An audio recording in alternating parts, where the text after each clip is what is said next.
చనిపోయినటువంటి వారి ఫోటోలు ఏ దిక్కున పెట్టాలి? ఇది చాలా మందికి అనుమానం. చాలా మంది కూడా పెద్ద పెద్ద ఇల్లులు రాజభవనాల్లాగా కట్టుకుంటారు. కానీ ఇంట్లో పెద్దవాళ్ళ ఫోటో ఎటు పెట్టాలి అన్నది ఒక పెద్ద సమస్య.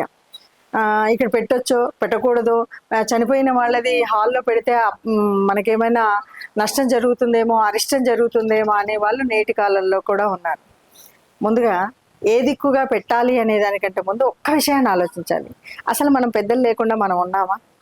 మన పూర్వీకులు లేకుండా మన పెద్దలు ఉన్నారా? ఆ పెద్దలు లేకుండా మనం ఉన్నామా?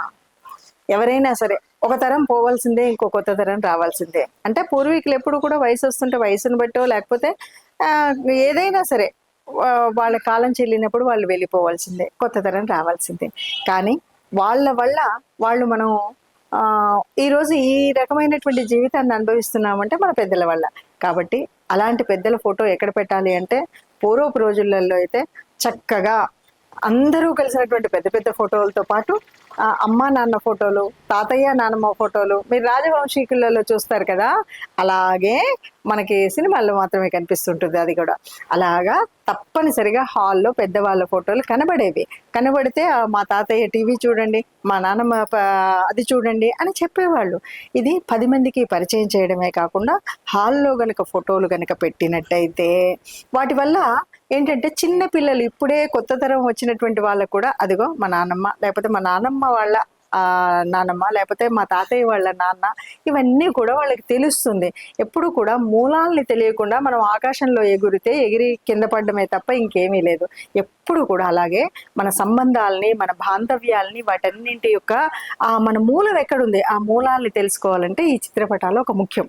అలాంటిది ఎటు దిక్కు పెట్టాలి అంటే చాలా మంది చెప్తున్నారు, జ్యోతిష్యులు కానీ లేకపోతే వాస్తురీత్యా చెప్పేవాళ్ళు ఏమంటారంటే చనిపోయిన వాళ్ళ ఫోటోలు దక్షిణం వైపు పెట్టండి. అసలు నిజంగా దానికి ఏమైనా రీజన్ ఉందా అంటే నిజానికి రీజన్ లేదు. ఒక్క లాజిక్ ఏంటంటే దక్షిణం వైపు యముడి స్థలం, యమదేవుడు ఉండేటువంటిది. మనకంటే ప్రతి దిక్కుకు ఒక అధిపతి ఉంటాడు. అలాగా దక్షిణం వైపు ఎవరు దిక్కు, ఏ అధిపతి అంటే యమధర్మరాజు. ఆ యమధర్మరాజు అంటే యముడు ఎక్కడ మనకు ప్లేస్ అవుతుంది అంటే చనిపోయిన తర్వాత వచ్చేవాడు, లేకపోతే చనిపోయినాక మనం యమలోకము, ఈ పద్ధతుల ప్రకారంగా ఓహో దక్షిణం వైపు యముడు ఉంటాడు కాబట్టి దక్షిణం గోడకు వేలాడదీయండి అంటారు. నిజానికి దక్షిణమా, తూర్పా, పడమర అంటే చాలా మంది ఈ రోజులలో వాళ్ళకి అతి ఈ ప్రియమైనటువంటి వాళ్ళని దేవతా స్వరూపంగా చూసుకొని దేవాలయాలు కూడా కడుతున్నటువంటి వేళ. కాబట్టి మన పెద్దలు ఎప్పుడు కూడా మన పూర్వీకులు పితృదేవతలు.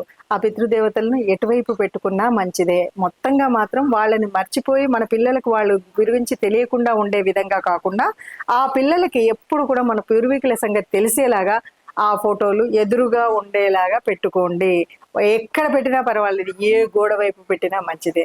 లేదు ఎవరో వాస్తు పుణ్యాత్ములు చెప్పారు అంటే దక్షిణం వైపు మీకు అది కనబడేలాగుండే ఆ హాల్లో దక్షిణం వైపు గోడ వస్తే పెట్టండి. లేదు అంటే చాలా వరకు అందరికి కనిపించేలాగా పెట్టడమే మంచిది.